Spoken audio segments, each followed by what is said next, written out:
everybody. My name is Carrie Gardy. I'm the director of the Career Development Center at Kutztown University, and we are here today to learn how to write awesome resumes and cover letters. In this session, you will learn how to summarize the features and categories of a professional document. You will learn what employer expectations are, very important, and be able to identify the most common mistakes. So let's get started. The resume is not to land an internship, a job, or a seat in a graduate school program. The objective or purpose of a resume is frankly just to get the interview. So it is your marketing tool. It's your sales instrument. It summarizes who you are for the employer, presents your strongest qualifications to that employer, prospective employer, changes to meet their needs. And of course, it's really important that you keep it updated and relevant to that employer. Three things to keep in mind, the 3 C's of resume writing. Make sure your resume is clear. So in a very short amount of time, that employer understands who you are, your experiences, your education, your skills. In a short amount of time, they can determine that after reading it. It's concise. The majority of college students should still be on a 1-page resume. Some of you who are maybe non-traditional, have years of work experience, sometimes our education majors might have 2 pages because of their student teaching assignments. But the majority of you can fit and should fit information onto 1 page. And consistent. This is an area that we correct a lot in the Career Center when we're reviewing resumes. If you are going to bold your job titles, then bold all of your job titles. If you're going to indent 5 spaces under your headers in each section, then do it consistently under each section. Right align all of your dates. Italicize consistently. Very important. And that helps to make it clear. All right, so how do you begin with resume reviews? Do not use any templates that are out there. Some of them are not good templates. Start with a blank document, and really that allows you to make it your own. You can move things around, change things as needed, and those templates are overused. Employers see them and they know you used a template because they've seen that same look over and over again. We do offer a free review service in the Career Center. We want you to upload your resume draft into Handshake, kutztown.edu/handshake, and we will review it. So Monday through Friday, we have staff members assigned to review resumes, and we will give you feedback to make your resume stronger. Let's talk about the sections of a resume. It is really important to not have an objective, but instead have a section at the top under your contact information that is a profile. So it's a combination of an objective and an overview of who you are. So here's 3 great examples. A bilingual criminal justice junior educated in the fields of ... seeking a fall semester internship with at-risk teens. So right away, again, very clear. I know this is a bilingual CJ junior, and they're looking for that fall semester internship with at-risk teens. Sophomore chemistry major, excited to strengthen research and lab skills with a related part-time job. Again, I very quickly know who you are and what you're interested in, why you're applying for our position or inquiring about a position with us. Senior business management major, seeking to apply years of customer service experience, strong communication, and Excel skills to a summer internship in the finance field. Those are great profile statements. The next section you may have on your resume or should have is the skills and qualifications section. So just some thoughts here. Don't sell yourself short. You might assume that that it's not important to list certain things, but you want to always, when you're applying for jobs, internships, think about the employer's perspective. What would they want to know about you? They're looking to fulfill a need, an opening, meet some goals at their organization. So don't sell yourself short. What differentiates you? Think about that. You might be the same major as the student sitting next to you in class, but you're all unique individuals and you all have different backgrounds and experiences. You might have concentrations within your major, different courses you've taken. obviously different employment experiences. Use the strengths, skills, and personal qualities that are relevant to your objectives. So what is important to the employer? That is so critical. You need to keep that in mind as you're writing a resume, a cover letter, a LinkedIn profile. Your job is to show them that you can help them. So some things to remember: descriptive words. Use the language that your major or that industry uses so it jumps off the page and an employer sees that and really looks at you. If you are listing a language skill, you want to qualify that, meaning you don't want to put down that you speak Spanish language and they assume you're fluent and all you can say is taco. So say you're either conversational or fluent. If you're not minimally conversational with that language, I wouldn't list it. Have you done public speaking, any presentations, equipment? Some of our CTM majors and science majors have used certain equipment. Obviously, computer programs. Don't list Microsoft Office. Everyone knows Office. It's 2021. So not needed. Maybe if you know Excel or Access, those are high demand programs, certainly list that. And of course, any other computer programs. Research techniques. Obviously, if you've done research, that's something that the employer would want to know about. Okay, education. So KU offers many degrees. So first of all, make sure you know the correct degree for your program. We have bachelor's, master's, and doctoral degrees. Full name of the school, and you can see down here, we have an example. So degree, university name of Pennsylvania, and then major, and the student has a minor. So you want to bold your majors and minors, not KU, not your university names. You want, again, what's important to that employer. Yes, KU is important, but I want to know as an employer, what's the student's major and or minor. If you have a GPA of 3.0 or higher, you put it on there. If not, don't mention it. Don't bring that up. Some of you might have a GPA of over 3.0 in your major. So you can calculate, you each have 120 credits total, 60 are your major, 60 are your general education requirements. If you can calculate out your major GPA and that's over 3.0, then you would add the word major before GPA and add that. Resumes can often be too left heavy, which is why we recommend and employers prefer on the right side of the page, as you see here, city, state, and dates. Don't list those on the left side. And even some templates out there have it that way. We read left to right. So you want the least important information at the end of the line, and it balances out the page. That May 20 with X and X, you're going to put when you expect to graduate. Don't put the word anticipated. We know it's anticipated. If it's 2021 and yours says 2023, we know that. And also, we don't want to see the date range. We want to see when you're done. The employer wants to know when is the student completing their education. If you attended other colleges, 1 or more semesters, you could list it. It's not necessary, but it is recommended. Obviously, if you've done study abroad, you want to list that here. And if you went to community college, remember one of the C's is consistency. So you want that laid out the same way KU is. Associate of Arts, Reading Area Community College. The major is bolded, city, state, and end date. Some students have gone to community college but didn't earn an associate's. They transferred here before that. So then that degree there would just come off and it would just say Reading Area Community College. And instead of an end date, because you didn't earn a degree, there you would put a date range. Okay, no high school information. You are creating a resume for a professional, an emerging professional with a bachelor's degree. So if you're looking for an internship or a job, no high school, that is long gone. Related courses. This is a section that is optional, but not all majors are the same at all institutions. And even within KU, you have different concentrations and or minors. So it gives the employer a glimpse into your background.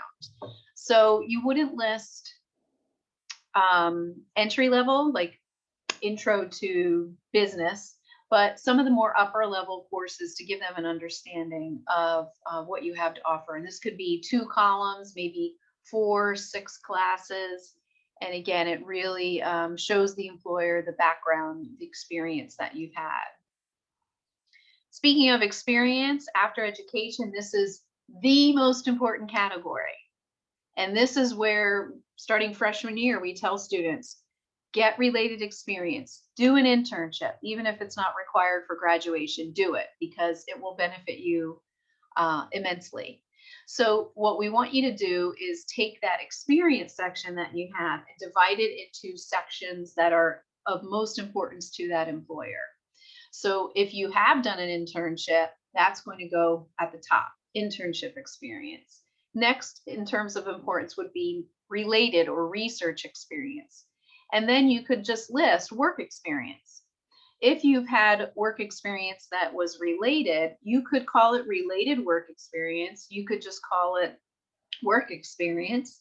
And then your other work experience, those cheesy part-time jobs we all know and love that are important, they show skills, responsibility, experience, but that could be listed as other work experience. If you have volunteer experience, you want to list that. Again, differentiate yourself from the other applicants. You list these in reverse chronological order. So let me click ahead here. Here's an example of a student who has had internship and work experience, and the job title is bolded, and it is 3 bullets, right? And this one is 2 bullets. Something you want to pay attention to is if you are no longer there, verbs need to be past tense. If you are currently there, like this journalist position, verbs are current tense. That's really important. An employer is looking at a 1-page document and they are asking themselves, does this person have attention to detail? If there's typos and grammatical errors on a 1-page document, how will they perform for me in the role? So you certainly want to make sure that verb tense matches the dates that you have. Now, in terms of reverse chronological order, if I had a second position under work experience and it was earlier, it would go below. So everything is reverse chronological order. The most recent experiences at the top of each individual section. Even if the internship was earlier than this work experience, I would still put it above that category. But within the categories, again, reverse chronological order. Okay, so job title, bolded, employer name, city, state, and the date range. And don't forget, this is your opportunity to sell yourself. So what are your duties and responsibilities? Think about what you've done there. It says here, review job description. So maybe sometimes you're struggling with how to describe what you've done. Well, maybe there's a job description you could pull up and help you come up with those strong action verbs and descriptions. I talked about present and past tense. Pay attention to keywords, phrases, and lingo. So things that will, again, jump out on the page to an employer. You might also add another bullet under your descriptions of what you learned or gained. So it's a reflective statement that shows the employer what you thought about this internship experience. So that's something you might want to think about adding. And most importantly, that last line there is that these should be sentence fragments, not full sentences. A resume should never say, I managed assigned financial projects. It should start with an action verb. Managed assigned financial projects, presented, represented. Okay, so that's really important to separate your experiences into categories. So that internship experience header is going to jump off the page. Wow, this student did an internship. Let me see where they did it. The next section you would have on your resume is campus leadership and involvement. So sometimes students will put activities, and we just think this sounds a little bit more sophisticated and impressive. Don't list the word leadership if you haven't had a leadership role. So maybe it just says campus involvement for you, and that's a goal you want to set for yourself to try to take on a leadership role. But here are some ideas. Career certificate programs. Hopefully you know that the Career Center offers certificates. So if you attend or do 7 things, you can earn the career exploration certificate as a freshman and sophomore, the career success certificate as a junior or senior, and this is where you would put it. And again, that is impressive to an employer. Obviously, if you're involved in any clubs and organizations, and if you've held any positions, then you want to add leadership. If you are a member of a professional association, so you are interested in working in human resources, so you joined the Society for Human Resource Management, you would put that on there. It shows the employer, wow, this student is really interested in going into this career field. I understand why he or she is applying. If obviously conferences and workshops, anything that will stand out to an employer, if you've done research, if you've done any, been in any publications, of course, you're going to put that on there. And hobbies and interests, but only if pertinent to the position. This isn't where you would put, you enjoy hiking and spending time with family and friends. Not appropriate for a resume. If you're in a marine science or environmental science major and you do volunteer experiences or, cleanups or something like that, that's related, put that on. And let me step back. Any volunteer experience you would put on. It says a lot about you as an individual. So even if it's not related and you do volunteer work, you put that on. You have that section on your resume. It says a lot. I read this 1-page document about you and I think, wow, it's a pretty cool person that they have made the time to do that. Another section you might want to add would be honors and awards. If you've made the dean's list, if you made it one semester, I would not put a date on it. I wouldn't put fall 2021. If you made it 3 to 6 times, let's say, then I would list all the semesters to show them, wow, you made it more than one semester. Dean's list is possessive, so it should be apostrophe S, not plural DEANS. So again, it's the dean of your college. It's their list. So that would be apostrophe S. Obviously, honor society. Maybe you were nominated for an award. You didn't win it, but not everyone was nominated. You could put that on too. So again, there's 3 great sections to differentiate you.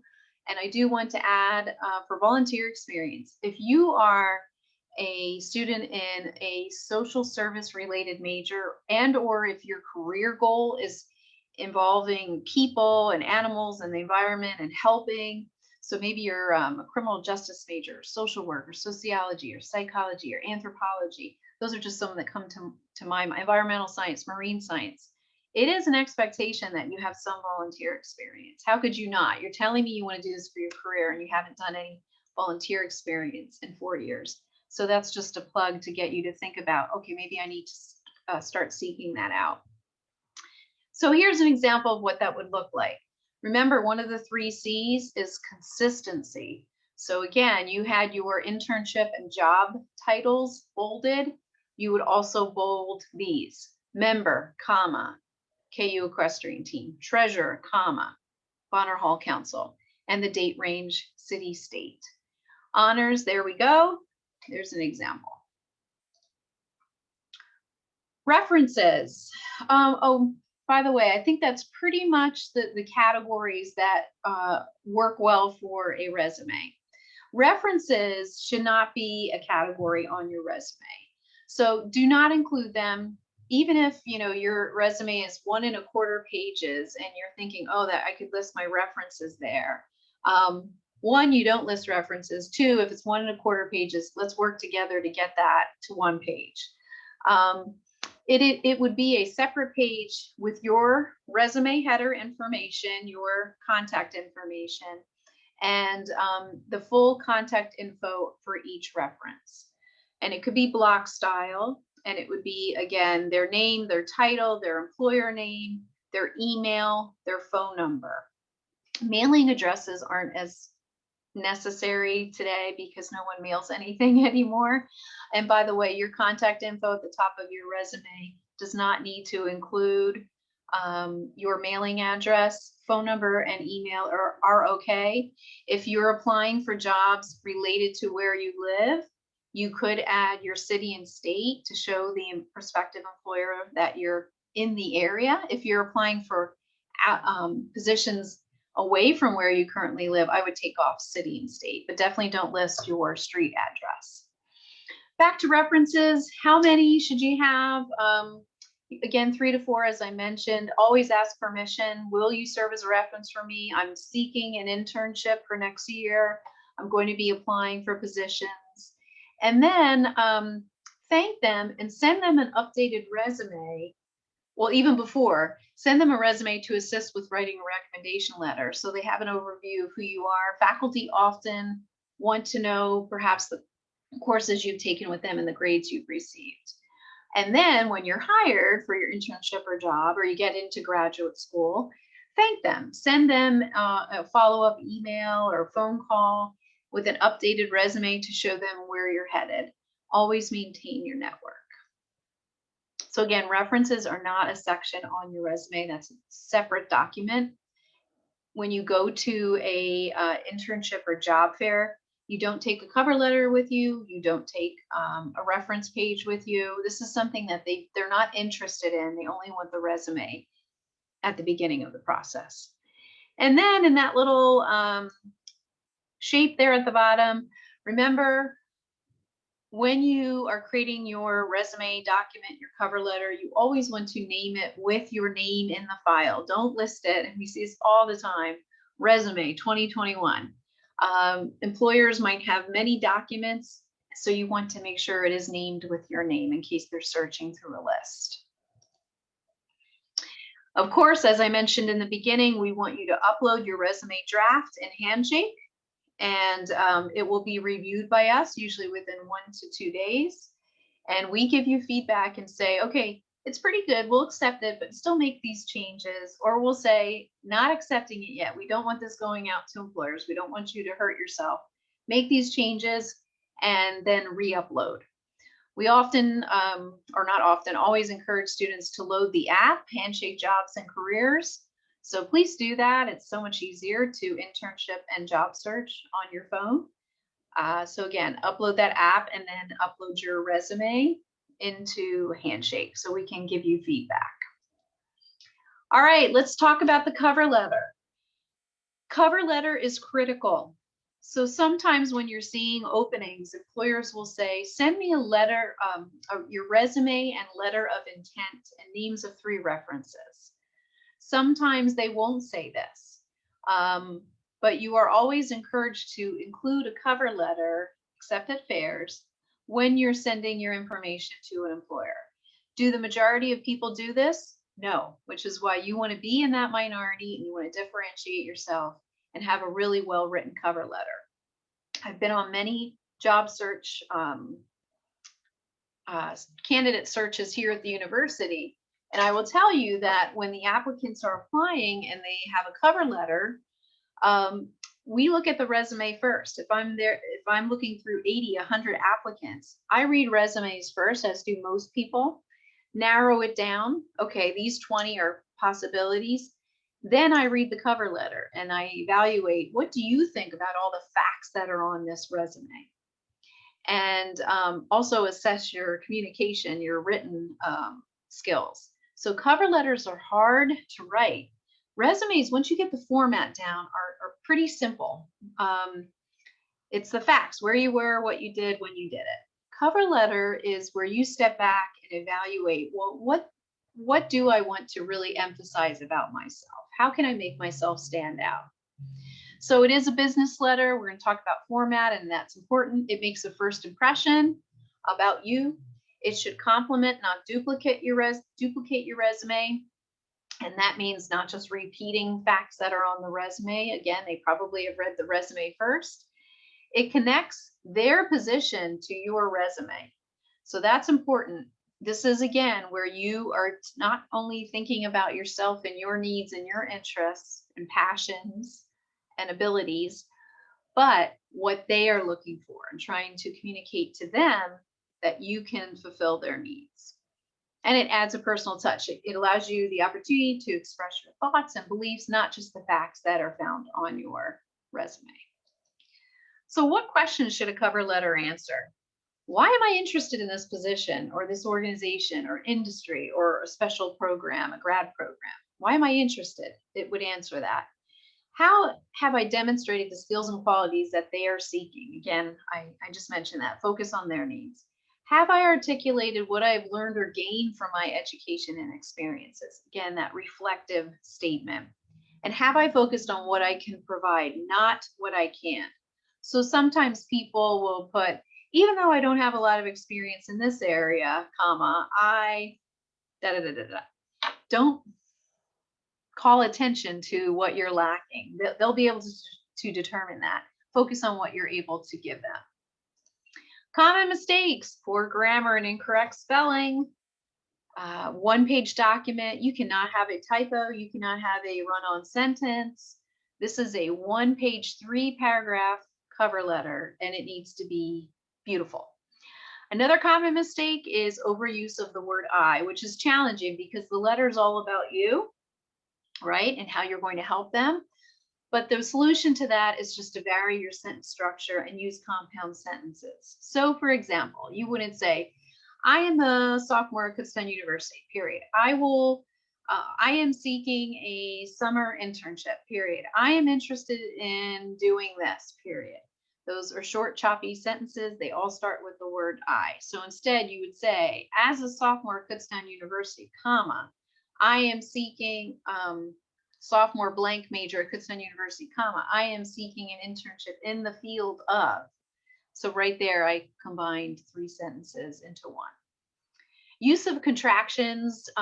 This is a formal business letter, so you should not have contractions. Write out all words. Another common mistake is really just repeating what's on the resume. I did an internship here. I worked at this place. Those are all facts that are on the resume. Instead, what you want to say is, from my job at XYZ company, comma, I learned, I gained, I solidified my passion for working with the elderly. So again, a reflective statement. Another common mistake, not addressing the employer's needs or interests.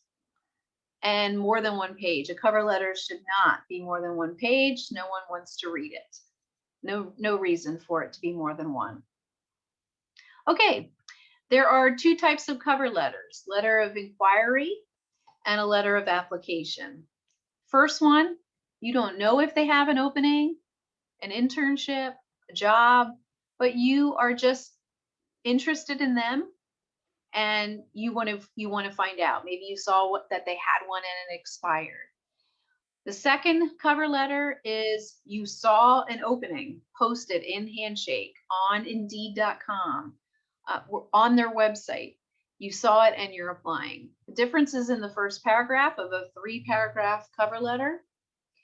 And really for students who are like, okay, I'm going to get started on my internship search, I'm going to get started on my job search, the majority of cover letters that you're sending out should be a letter of inquiry. You don't know, but you're inquiring.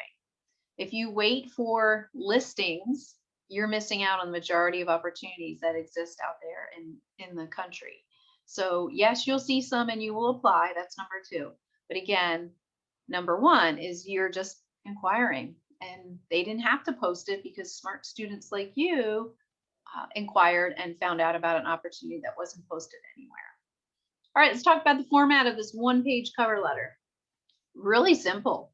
Date, employer contact info, the salutation, dear Mr., Ms., or Doctor, with a colon, not a comma, at the end. It's a business letter. The body has 3, maybe 4 paragraphs. You don't indent, you double space in between each paragraph.